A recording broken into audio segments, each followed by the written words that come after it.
The passenger on Borim Bridge.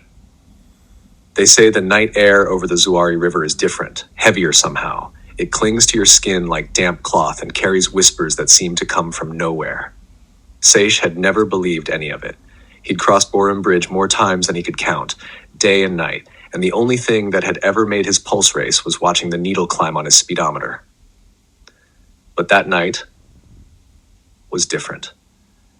The road ahead was empty, the kind of empty where even the crickets go quiet.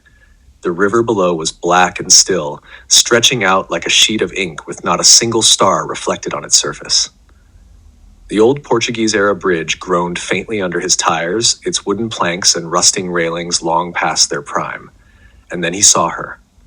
A figure in a white dress, standing perfectly still near the far edge of the bridge. His first thought was confusion. What is a girl doing here, this late, on this bridge? The dress looked clean, untouched by the night air. Her hair fell over her shoulders in smooth waves, dry and neat, almost glowing under the faint beam of his headlight. Seish eased off the throttle, the bike slowing to a crawl. The hum of the engine echoed in the silence. She turned her head slowly, as though aware of him for the first time. Her eyes met his for a fraction of a second, dark, steady, and impossible to read, before she faced forward again and began to walk. Her steps were unhurried, her bare feet making no sound on the planks.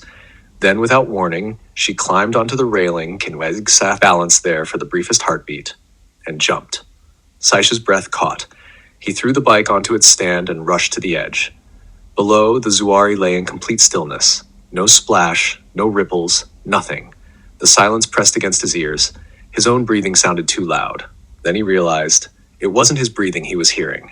It was his heartbeat, slow, heavy, pounding in the emptiness. Each thud seemed to echo off the old wooden beams beneath his feet. He stood frozen, the cold night air suddenly biting at his skin.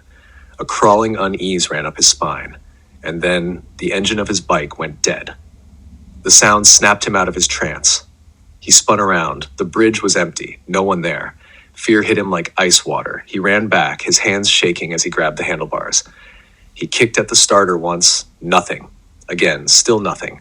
By the third try, his heart was hammering so hard it felt like it might break through his ribs. The fourth kick. Finally, the engine roared back to life. He didn't waste a second.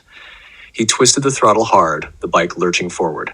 But just as the far end of the bridge came into view, he saw it, in the rearview mirror, her face. She was sitting behind him. Only now her dress clung to her skin, dripping water. Strands of wet hair stuck to her cheeks, and her lips curled into a slow, deliberate smile. Seish's breath caught. His hands jerked on the brakes. The bike skidded sideways, wheels screaming against the planks, and then blackness. The next morning, villagers found his bike lying at the end of the bridge.